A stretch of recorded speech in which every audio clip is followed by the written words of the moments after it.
একজন সংসদ সদস্য আর একজন দরিদ্র মানুষ, তাদের মধ্যে কোনো পার্থক্য থাকবে না। সেও মানুষ, আমিও মানুষ। এই মানুষত্ববোধ প্রমাণ করার জন্য ইসলামী আন্দোলন বাংলাদেশ আপনাদের কাছে হাত পাখা নিয়ে এসেছে। আমাদের এই দলের কাজই হলো মানুষের সেবক হওয়া, মানুষের পাশে যাওয়া, মানুষের উপকারের জন্য তাদের চেষ্টা করা। আসলে ইসলামী আন্দোলন এমন একটি সংগঠন যেটা টাকা দিয়ে হয় না। যে ইসলামী আন্দোলন যারা করে, এই হাত পাখার যারা নির্বাচন করে, হাত পাখার যারা দায়িত্ব পালন করে, যারা কর্মী, এমন কোনো রেকর্ড নাই যে কারো কাছ থেকে চাঁদাবাজি, কারো কাছ থেকে টাকা নেওয়া, কারো কাছ থেকে অন্যায়ভাবে অবৈধভাবে তাদেরকে অপহরণ করা, এরকম কোনো কাজ ইসলামী আন্দোলনে নাই। ইসলামী আন্দোলন বাংলাদেশ ইসলামী আন্দোলন থেকে আমাকে রাজবাড়ী 2 আসনের নমিনেশন দেওয়া হয়েছে।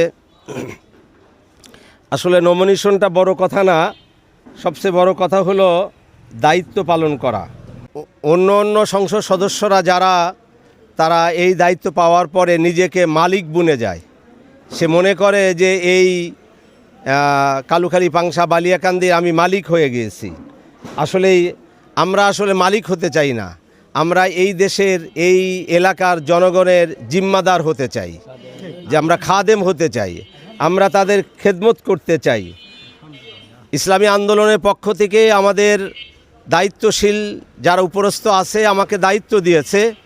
যদি কোনো কারণে আমাকে বলে যে এই দায়িত্ব তোমাকে উইথড্র করতে হবে, আমি এক বিন্দু বিলম্ব করব না।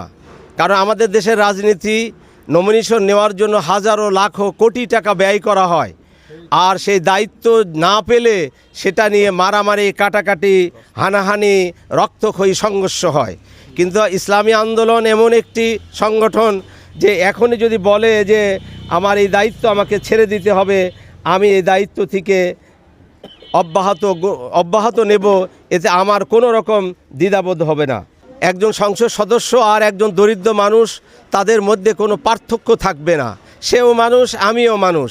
এই মানুষত্ববোধ প্রমাণ করার জন্য ইসলামী আন্দোলন বাংলাদেশ আপনাদের কাছে হাত পাখা নিয়ে এসেছে। আসলে ইসলামী আন্দোলন এমন একটি সংগঠন যেটা টাকা দিয়ে হয় না।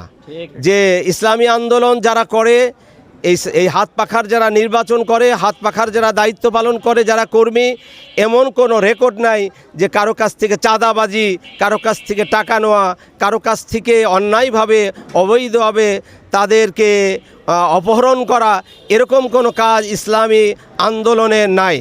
এদের কাজই হলো সেবকের দায়িত্ব পালন করা। এবং আমাদের দেশের যে শিক্ষা প্রতিষ্ঠানগুলো আছে, আমরা লক্ষ্য করি যে সমস্ত শিক্ষা প্রতিষ্ঠানে যারা লেখাপড়া করে, তারা এই লেখাপড়া করে দেখা যায় যে তারা উগ্র হয়ে যায়, চাঁদাবাদের সাথে জড়িত হয়ে যায়, নেশার সাথে তারা জড়িত হয়ে যায়। ইসলামী আন্দোলন যদি এই 2 আসনে ক্ষমতায় আসে, সংসদ সদস্য হয়, তাহলে কোনো প্রতিষ্ঠানে এরকম উচ্ছৃঙ্খলাপনা, নেশা, মাদক এবং চাঁদাবাজি এগুলো কিছুই থাকবে না।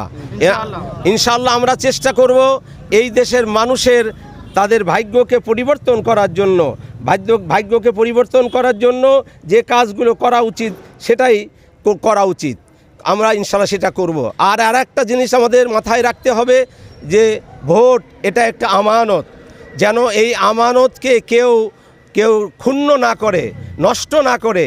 এই আমানত যদি কেউ ক্ষুণ্ণ করে, অযোগ্য পাত্রে যদি এই আমানতকে সে রাখে, তাহলে কিয়ামতের ময়দানে তাকে অবশ্যই জবাবদিহি করতে হবে আল্লাহর আদালতে। কারণ একটা ভোট অনেক বড় কিছু।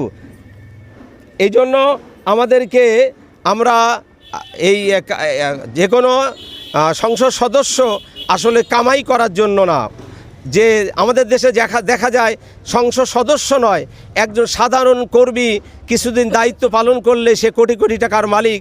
সংসদ সদস্য হলে দেশের বাহিরে বিভিন্ন জায়গা তাদের বাড়ি হয়ে যায়, কোটি কোটি টাকা ব্যাংকে তাদের জমা হয়ে যায়। কিন্তু ইসলামী আন্দোলন এমন একটি সংগঠন যে এরা সংসদ সদস্য হওয়ার পরে বা আগে যেরকম ছিল, সংসদ সদস্য হওয়ার পরেও সে তার দায়িত্ব একই রকম থাকবে।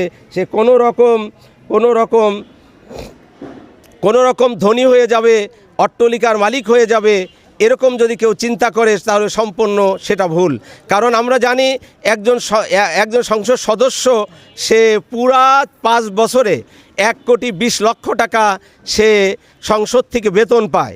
এর অতিরিক্ত তার হওয়ার কোনো সুযোগ নাই। 5 বছরে 5 বরং 60 মাসে সে 1,20,00,000 টাকা সে ভাতা পাবে, বেতন পাবে। এই বেতন দিয়ে তার অট্টালিকা হওয়ার কথা না, বাড়িও হওয়ার কথা না, গাড়িও হওয়ার কথা না, এবং দেশের বাহিরে ব্যাংকেও টাকা জমা হওয়ার কথা না, এমনকি দেশের বাইরে তার বাড়ি হওয়ারও কথা না। এই জন্য ইসলামী আন্দোলন এটা চাচ্ছে যে যারা দায়িত্ব পালন করবে, এই দায়িত্ব পালনে যারা কুণ্ঠবোধ করবে না এবং নিজের আমিত্বকে ভুলে যে তারা দায়িত্ব পালন করবে, এ সমস্ত লোকগুলোকে বেছে নিয়েছে। আমি যদি সংসদ সদস্য আল্লাহ তাআলা আমাকে কবুল করে, তাহলে আমি ইনশাল্লাহ আমার দায়িত্ব যথাযথভাবে পালন করার জন্য চেষ্টা করব এবং আমার এই দায়িত্বে পালনে যদি কোনো ত্রুটি হয় আর এটা কেউ যদি আমাকে ধরায় দেয়, তাহলে আমি তার কাছে চিরকৃতজ্ঞ থাকব। এবং যাতে সন্ত্রাস, চাঁদাবাজি, মাদকদ্রব্য এগুলো মুক্ত যেন একটা দুই নং রাজবাড়ী 2 যেন সন্ত্রাস মুক্ত একটি আসন হয়, এটা আমি আমার সাধ্যমতো আমি চেষ্টা করব।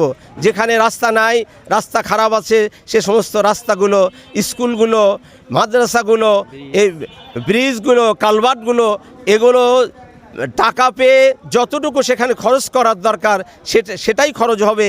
এর অতিরিক্ত টাকা সরকারের ফান্ডে জমা হবে। এর বিপরীত কোনো কিছুই হবে না। যে এমন না যে একটা প্রজেক্ট পাওয়ার পরে যে অর্ধেক টাকার কাজ হলো আর অবশিষ্ট টাকাটা আমার পেটে আসলো। আশা করি ইনশাল্লাহ এরকম কিছু আমার থেকে পাবেন না। আমি চেষ্টা করব সরকারি যে দায়িত্ব আসবে এই দায়িত্বগুলো যথাযথভাবে পালন করা, যাতে এই দায়িত্ব পালনের মধ্যে যদি কোনো রকম কোনো ত্রুটি না হয়, এজন্য আমার পাশেও লোক থাকবে, আপনারাও থাকবেন, আপনারাও চেষ্টা করবেন আমাকে ধরিয়ে দেওয়ার জন্য।